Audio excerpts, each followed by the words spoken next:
오늘 성경 마태복음에서 읽었는데 굉장히 좀 친숙하죠?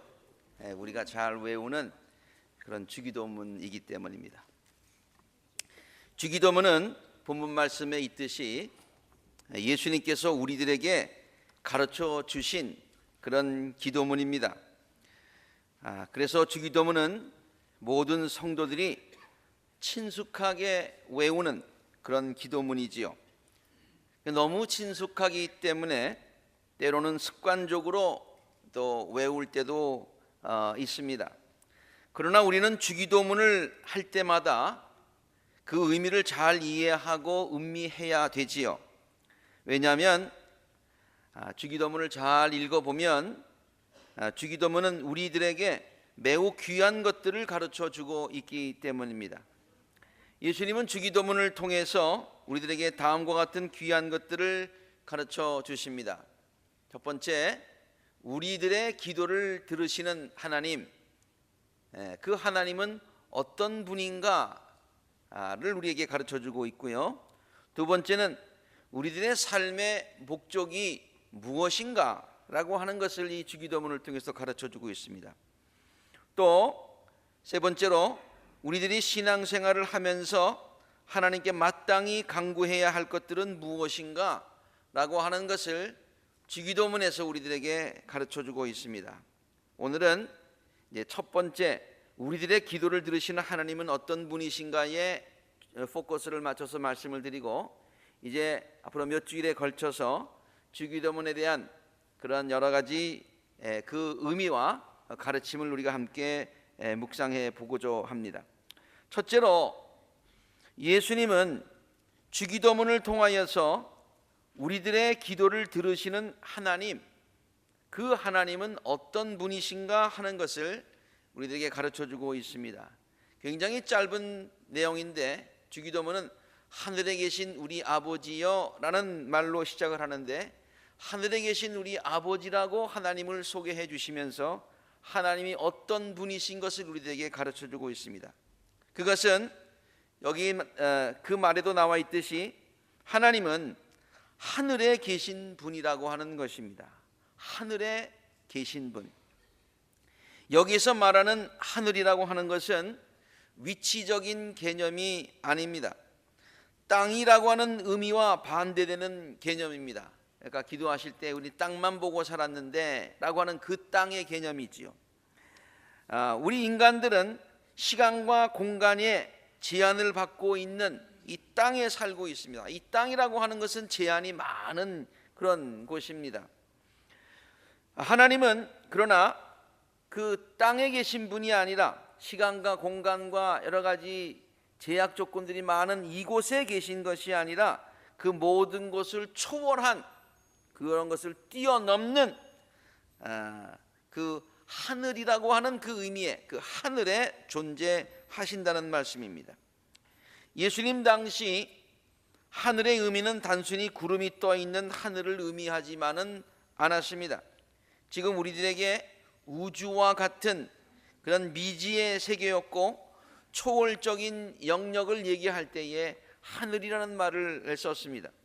그러므로 하늘에 계신 하나님이라고 하는 뜻은 땅에 살고 있는 우리 인간들과는 근본적으로 다른 초월자 하나님이라고 하는 그런 뜻입니다.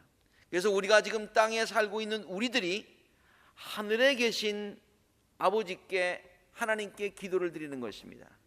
땅에 살고 있는 연약한 우리들이, 땅에 살고 있는 많은 시간과 공간의 제한을 받고 있는 우리 인간들이, 땅에 살고 있으면서 여러 가지 문제를 많이 경험하는 우리들이 하늘에 계신 초월자 하나님, 문제 해결자 하나님께 기도드린다, 그런 말씀입니다. 우리는 초월자 하나님을 다음과 같은 어려운 한자어들로 우리가 표현하기도 합니다. 무소부재라는 말을 쓰는데요, 이것은 하나님은 아니 계신 곳이 없다, 두 번 부정함으로 긍정이 되는 것이죠. 어디에나 계시다는 말씀입니다. 시편 139편 7절과 9절이 이것을 우리에게 잘 설명해 주고 있습니다. 함께 읽어보겠습니다. 시작. 내가 주님의 영을 피해서 어디로 가며 주님의 얼굴을 피해서 어디로 도망치겠습니까? 내가 하늘로 올라가더라도 주님께서는 거기에 계시고 수월에다 자리를 펼지라도 주님은 거기에 계십니다. 어디에나 계시는 분, 무소부재의 하나님. 또 무소불능이라는 말로도 씁니다. 이것도 두 번 부정을 하지요. 못하시는 것이 없으시다. 그래서 모든 것을 하실 수 있는 분이시다. 창세기 18장 14절에 다음과 같은 말씀이 있죠. 이것도 함께 읽습니다. 시작. 나 주가 할 수 없는 일이 있겠느냐? 할 수 없는 일이 없다라고 하는 그런 말씀입니다. 또한 무소부지라는 말도 쓰는데 이것도 두 번 부정하지요. 모르시는 것이 없으시다. 그러므로 하나님은 모든 것을 다 알고 계신다는 그런 뜻입니다. 이사야서 40장의 말씀을 또 함께 읽겠습니다. 시작. 너는 알지 못하였느냐? 너는 듣지 못하였느냐? 주님은 영원하신 하나님이시다. 땅끝까지 창조하신 분이시다. 그는 지혜가 무궁하신 분이시다. 사람들은 답답한 일이 있을 때에 가깝다고 생각하는 사람에게 자신의 이야기, 또 자신의 문제를 이렇게 의논하기도 합니다. 또 문제에 관한 전문가들과 의논하기도 합니다. 그것이 필요 없다는 얘기는 아닙니다. 또 실제로 도움을 받을 때도 있습니다. 그러나 우리 모두가 인정하는 사실이 있습니다. 그것은 이야기를 듣는 사람도 그렇고 말하는 사람의 모든 문제들을 근본적으로 해결해 주지 못한다고 하는 것입니다. 왜냐? 말하는 사람도 땅에 사는 사람이고 말을 들어주는 사람도 땅에 사는 연약한 많은 여러 가지 제약을 받고 있는 인간이기 때문입니다. 그러나 우리들의 기도를 들으시는 하나님은 땅에 사는 우리 인간들과는 다른 분이시라고 하는 말이죠.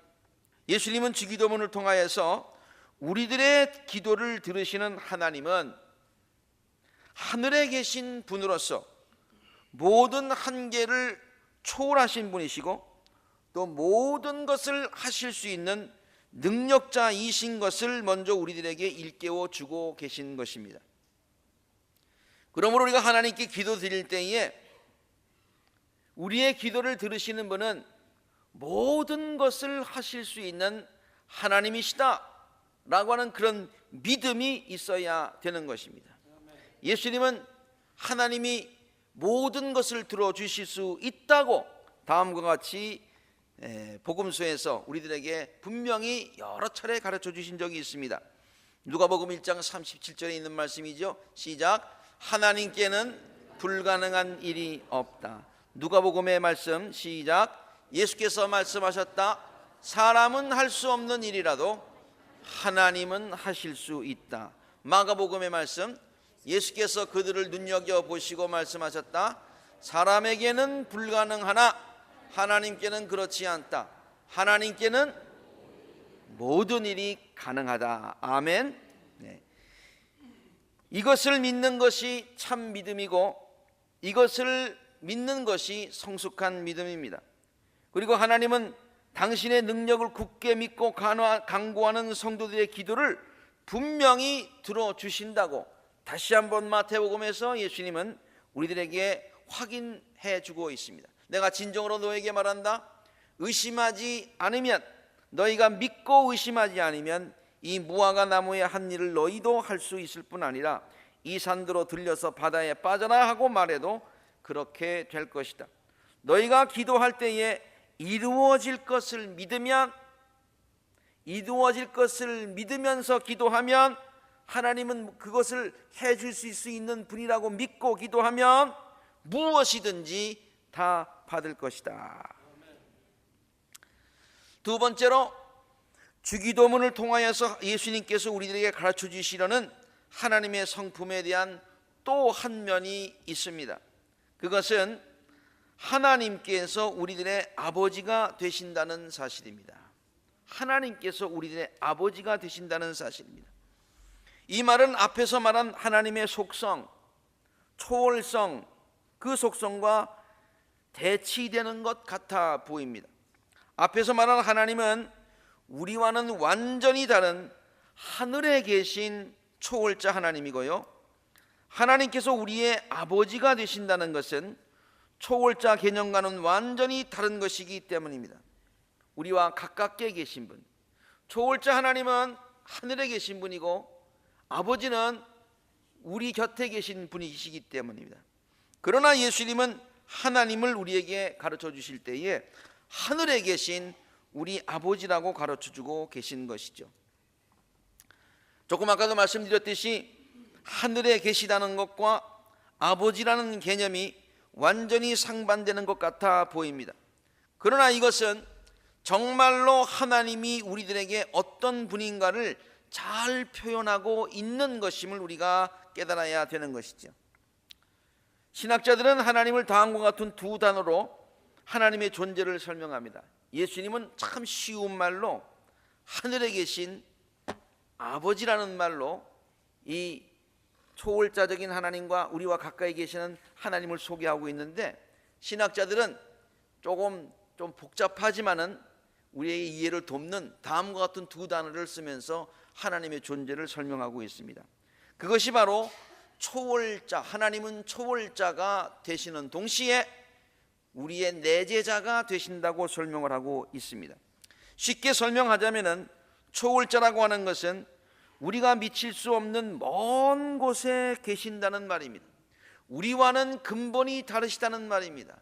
우리의 능력을 초월하신 분이시라는 그런 말입니다. 또 내제자라고 하는 말은 우리와 아주 가깝게 계신 분이시라는 말입니다. 우리 곁에, 아니 우리 안에 계신 분이시라는 그런 말이죠. 이 두 말은 서로 상반되는 개념이지요. 이 두 말을 같이 쓴다는 것 자체가 논리적으로 가능해 보이지 않습니다. 그렇습니다. 초월자, 초월자고 내제자는 내제자지 초월자인 동시에 내제자, 이 논리적으로 가능한 것 같이 보이지 않는다. 그러나 하나님의 존재를 설명할 때는 이 두 단어를 함께 써야 하나님의 존재를 제대로 설명하게 된다, 그런 말입니다. 왜냐하면 하나님은 우리들과는 완전히 다른 하늘에 계신 분이시긴 하지만 동시에 우리들과 아주 가깝게 계시는 아버지와 같은 존재이시기 때문입니다. 여러분, 아무리 하나님이 초월자적인 존재로서 모든 능력을 갖고 계신다고 하더라도 우리들이 감히 접근할 수 없는 분이라면 우리들과 무슨 상관이 있겠습니까? 그런데 예수님은 그 초월자 하나님이 우리들의 삶에 가장 친근하게 다가오시는 아버지이심을 우리들에게 가르쳐주고 계신 것이지요. 하나님은 우리들에게 단순히 초월자로서 가깝게 하기에는 너무 먼 당신이라는 그런 우리의 표현처럼 그렇게 멀리 계신 분만이 아니라 우리들의 모든 생각과 사정을 언제든지 아뢰 수 있는 아버지와 같은 존재이심을 우리들에게 예수님께서 주기도문을 통해서 첫 번째 문장으로 우리에게 가르쳐 주신다는 말씀입니다. 예수님은 우리들이 하나님께서 초월자가 되시는 동시에 아버지와 같은 마음으로 갖고 계신 분이시기 때문에 우리가 그 하나님께 그 믿는 마음으로, 친근한 마음으로 다가서 우리가 하나님께 구하고 찾고 문을 두드리면 하나님께서는 그 모든 문제를 해결해 주시는 능력이 있으실 뿐만 아니라 우리가 구하는 것 그 이상의 그런 것들을 아버지의 마음 가지고 더 좋은 것으로 채워주시는 분이시라고 우리에게 이렇게 산상수훈을 통해서 가르쳐 주셨습니다. 구하여라, 그리하면 하나님께서 너희에게 주실 것이다. 찾아라, 그리하면 너희가 찾을 것이다. 문을 두드려라, 그러면 하나님께서 너희에게 열어주실 것이다. 하나님은 하실 수 있는 분이시다. 너희에게 주실 수 있고 너희에게 열어주실 수 있는 분이시다. 구하는 사람마다 얻게 될 것이고 찾는 사람마다 찾을 것이고 문을 두드리는 사람에게 열어주게 될 것이다. 그러면서 아버지와 아들과의 관계를 비유를 들어서 우리에게 설명해 주십니다. 너희 가운데서 아들이 빵을 달라고 하는데 돌을 줄 사람이 어디 있으며 생선을 달라고 하는데 뱀을 줄 사람이 어디에 있겠느냐? 너희가 악해도, 이 말은 너희가 우리가 다 악하다는 얘기가 아니라 우리가 땅에 살고 있는 아버지들이 인간임에도 불구하고 연약함에도 불구하고 그 다음에 모든 것들을 다 할 수 없는 그런 존재임에도 불구하고, 그럼에도 불구하고 자기 자녀들에게 좋은 것을 줄 줄 아는데, 하물며 땅에 사는 아버지들도 그런데 어디에 계신 아버지? 하늘에 계신 너희 아버지께서, 하늘에 계신 너희 아버지께서, 그분은 하늘에 계신 분이고 우리 아버지가 되시니까 구하는 사람에게 좋은 것을 주지 아니하시겠느냐. 하나님은 하늘에 계신 초월자 하나님이십니다. 아까도 설명드렸듯이 안이 계신 곳이 없으시며 무소부재, 무엇이든지 못하는 것이 없으시며 무소불능, 무엇이든지 모르시는 바가 없으신 무소부지의 분이십니다. 동시에 하나님은 우리들의 아버지로서 우리들의 간구에 관심을 가지시고 귀를 기울여 주시는 분이시고, 우리들이 간구하는 것보다 더 좋은 것을 주시기를 원하시는 사랑과 은혜가 풍성하신 분이심을 예수님은 주기도문의 첫 번째 센텐스를 통해서 우리들에게 분명하게 가르쳐주고 있습니다. 여러분, 앞으로 주기도문을 외우실 때마다 하늘에 계신 초월자 하나님, 우리 아버지, 내 사정을 아시는 하나님, 내 안에 계신 하나님, 나의 간구를 들어주시기를 원하시는 하나님, 그런 은혜가 여러분들에게 넘치시기를 간절히 바랍니다. 저는 이 주기도문의 첫 문장을 외울 때마다 두 가지 마음이 있어요. 첫째는 든든함입니다. 왜요? 하나님께서는 나의 모든 간구를 다 들어주실 수 있으신 그런 분이시기 때문에. 동시에 푸근함이 있습니다. 하나님을 아버지로 고백하는 마음의 푸근함이 있는 이유는 육신의 아버지도 항상 내 편이 있으시 하나님 아버지도 항상 내 편이 되어 주신다는 확신이 있기 때문입니다. 이 사랑하는 성도님들이 주님께 기도드릴 때마다 주기도문뿐만이 아니라 이렇게 기도하라고 했으니, 기도하는 자세를 우리에게 가르쳐주고 있으니, 하나님께 기도할 때마다 이러한 초월자 하나님에 대한 확신을 가지시고 든든한 마음을 가지시고 아버지 되시는 하나님을 믿으시면서 마음 가운데 푸근함을 느끼시면서 그와 같은 하나님께 모든 사정을 아뢰 수 있게 되기를 간절히 바랍니다. 우리들이 기도할 때마다 하나님은 왜 또 왔어? 이번에는 또 무엇을 해달라고 왔어? 라고 공식적인 그런 업무적인 자세로 우리를 맞으시는 분이 절대로 아니십니다. 아버지가 사랑하는 아들을 맞는 것처럼 환한 얼굴빛으로 우리들을 대하시고 우리들의 간구를 사랑스러운 마음으로 들어주시는 분이심을 믿는 믿음이 우리들에게 있어야 될 줄로 믿습니다. 이것은 단순히 우리들의 바람이 아닙니다. 하나님은 당신의 자녀들을 대하실 때에 이렇게 대하신다고 성경이 우리에게 분명히 가르쳐주고 있습니다. 민수기의 말씀입니다. 함께 읽습니다. 시작. 밝은 얼굴로 대하시고 우리들을 고이 보시어서 은혜를 베풀어 주신다. 하늘에 계신 우리 아버지, 얼마나 은혜로운 말입니까? 하늘에 계신 얼마나 믿음직스럽습니까? 우리 아버지 얼마나 푸근하고 친근한 모습입니까? 우리의 모든 간구를 들어주시고 또 들어주실 수 있는 하나님께 늘 편안하고 푸근한 마음으로 나가셔서 우리들의 모든 땅에 있는 문제들을, 땅에서 겪고 있는 모든 문제들을 주님의 십자가 앞에 내려놓고 해결받고 평안과 기쁨과 축복을 누리시는 우리 아콜라재단의 복된 성도님들이 되시기를 주의 이름으로 축원합니다. 함께 기도하시겠습니다.